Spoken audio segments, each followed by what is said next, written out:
حضور یہ سوئٹزرلینڈ سے ایک غیر جماعت دوست کا بھیجا ہوا سوال ہے. وہ ذکر کرتے ہیں کہ پچھلے دنوں اپنے چند دوستوں کے ساتھ ایک وفات کے موقع پر میں افسوس کے لیے گیا. جب ہم نے دعا کے لیے ہاتھ اٹھائے تو جو احمدی حضرات وہاں موجود تھے وہ ہمارے ساتھ شامل نہیں ہوئے. سوال یہ ہے کہ یہ دعا کرنا کیوں جائز نہیں، جبکہ کسی مرنے والے کے لیے دعا کرنا تو اچھی بات ہے. دعا کرنا جائز ہے لیکن دعا کو رسم بنانا جائز نہیں. احمدی غیر احمدی رشتہ داروں کے یا دوسرے بزرگوں کے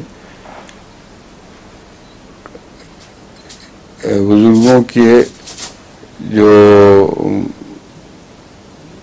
رسوم کے ذریعے ان کے تعلق کا جو اظہار ہے اس میں شامل نہیں ہوتے ہیں.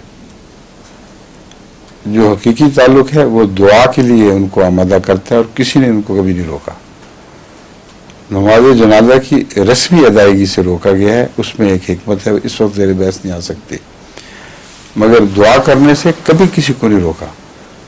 دعا صرف مشرک کے لیے منع ہے جو فوت ہو چکا ہو. اس کے لیے نبی کو بھی اجازت نہیں کہ اپنے بزرگوں کے لیے، اپنے آباء و اجداد میں سے کسی کے لیے جو مشرک ہو، فوت ہو چکا ہو، اس کے لیے دعا کرے.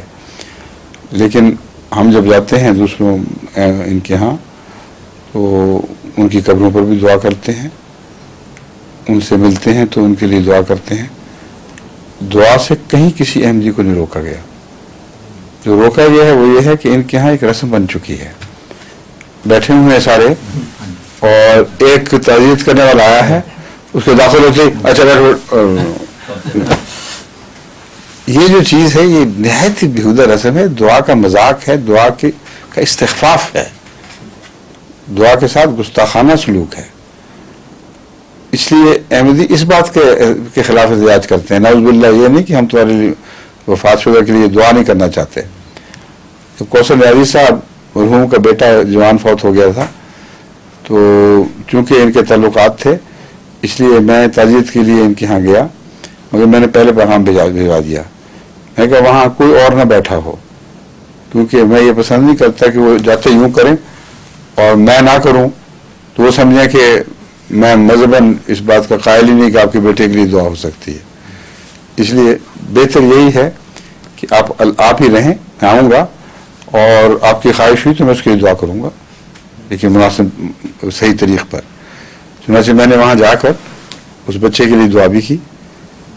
تو میں بتا رہا ہوں ان کو، اس دوست کو، کہ ان کو غلط فہمی پیدا نہ ہو، اور وہ احمدی جو جاتے ہیں کہیں اس سے پہلے ان کو کھول دینا چاہیے، جس سے میں نے کھول دیا تھا. کیوں خطرہ مول لیتے ہیں غلط فہمی کا؟ کہتے ہیں اب وقت ہو گیا. کیوں جی ٹھیک ہے، اچھا تو ان کو یہ سمجھا دیں، اور سب دنیا میں جو احمدی سن رہے ہیں وہ کہیں تعزیت کے لیے جائیں تو ان کو بتا دیا کریں کہ ہم دعا کریں گے، کرتے بھی ہیں، لیکن یہ جو تمہاری رسم ہے یہ دعا کی روح کے منافی ہے، اس لیے ہم مجبور ہیں، اس میں شامل نہیں ہو سکتے، بلکہ تم بھی نہ یہ کیا کرو.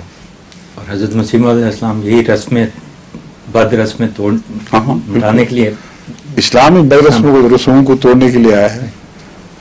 قرآن کریم رسول اللہ صلی اللہ علیہ وسلم کے جو مقاصد بیان فرمایا ان میں یہ ہے وہ اغلال جو ان کی گردنوں پر تھے وہ ان سے الگ کر دے. وہ بوجھ ہوتی ہیں بد رسمیں جو محض گردنوں کے توق بن جاتی ہیں، اس کا کوئی بھی فائدہ قوموں کو نہیں پہنچتا. اچھا، اب اجازت چاہتے ہیں. خدا حافظ، السلام علیکم.